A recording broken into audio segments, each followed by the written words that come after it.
Ici, au Kunstforum Mein Turm à Flörsheim, les artistes Jürgen Wolf et Heiner Thiel ont pu présenter leurs œuvres au printemps 2024 sur 3 étages. L'idée de l'exposition a été proposée par Christopher Naumann, historien de l'art. J'ai rencontré les 2 artistes il y a des années.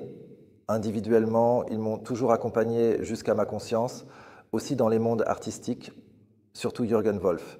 Et c'est ainsi que l'idée m'est venue de les réunir tous les 2 dans une exposition, entre guillemets, pour voir comment ils se fécondent mutuellement, comment ils interagissent et comment ils gèrent la situation de l'exposition.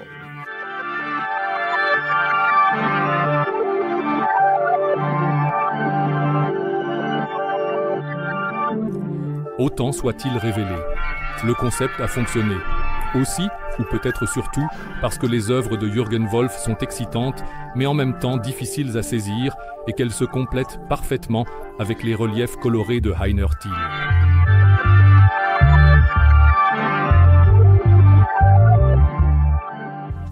Ce qui est spécial, c'est que 2 expositions d'artistes, à savoir Jürgen Wolf et moi-même, qui ne se connaissaient pas auparavant, se sont liés d'amitié lors de la préparation et de la mise en place de l'exposition, car nous avons réalisé que nous pensons de manière très similaire dans notre travail, même s'il a un aspect complètement différent.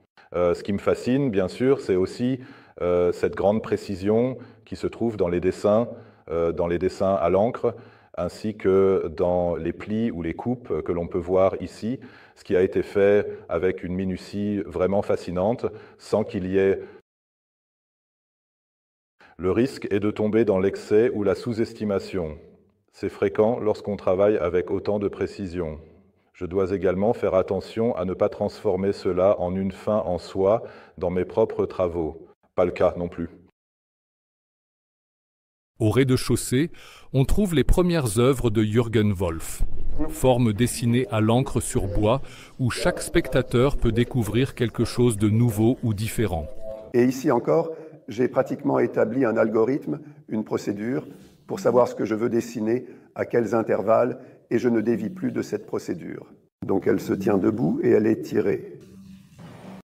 Sur le mur à côté, on peut voir comment Wolf travaille avec d'innombrables variations du carré de dragon.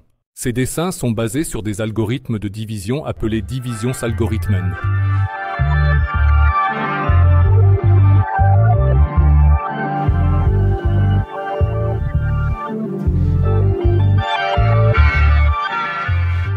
Le prochain pas artistique a été franchi lorsque Jürgen Wolf a découvert le scalpel et la peinture pour ses œuvres. L'effet de ses œuvres a changé.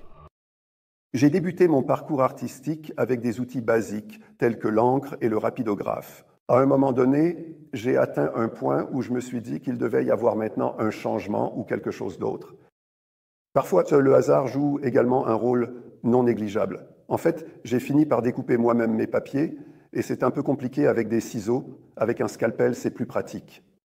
On peut faire un peu plus. Les découpes de papier ont été créées, mais en termes de contenu, c'est une évolution logique. Visuellement, une coupe dans le véritable sens du terme, mais quand même un développement intellectuel. Comment la couleur est apparue? Au début, je travaillais en noir et blanc, à l'encre sur bois. Mais plus tard, j'ai commencé à utiliser des découpes en papier pour créer des effets d'ombre, ce qui m'a amené à utiliser de plus en plus de couleurs, mais pas de manière colorée, plutôt monochromatique.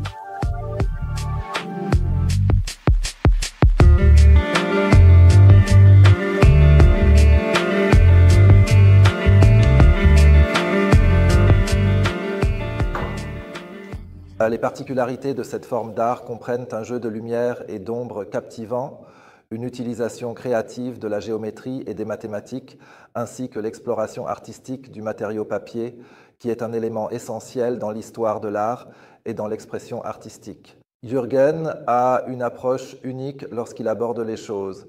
Il apprécie la délicatesse du papier et utilise les mathématiques pour calculer et construire des motifs.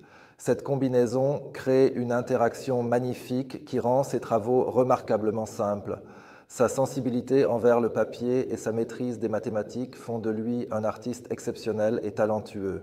Capturer la beauté et l'esthétique mathématique des œuvres d'art de Jürgen Wolf peut parfois être un défi, mais cela en vaut toujours la peine. Ces 10 travaux s'appellent les 10 commandements. Ces interdictions et interdictions ont une grande importance pour l'éthique théologique, à la fois pour le christianisme et le judaïsme. Wolf a traduit les commandements en graphique basés sur des codages de caractères qu'il maîtrise seul et que lui seul connaît. Tu dois honorer ton père et ta mère. Tu ne tueras point. Tu ne convoiteras pas la femme de ton prochain, ni son serviteur, ni son bétail, ni rien de ce qui appartient à ton prochain. Cela peut être un simple codage 1 à 1, par exemple en disant que la couleur correspond à une lettre. Ce serait un encodage. Ou on peut le rendre beaucoup plus complexe, comme je l'ai toujours fait aussi avec les 10 commandements. Il y a des algorithmes derrière qui ne sont pas visibles pour l'observateur et ne sont pas compréhensibles. Et c'est ainsi que cela devrait être, délibérément choisi de travailler avec des algorithmes très complexes. Mais ceux qui s'intéressent à la pure beauté de l'art mathématique orienté vers les nombres de Wolf devaient monter jusqu'au grenier, où les dernières œuvres avaient leur propre espace.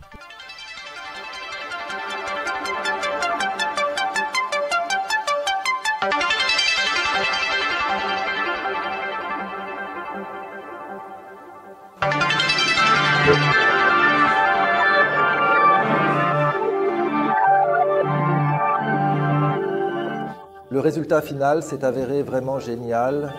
Je ne m'attendais pas à ce que ce soit une exposition aussi belle et harmonieuse, où tout s'assemble parfaitement, mais où chaque artiste peut également présenter ses œuvres de manière indépendante et être pleinement apprécié.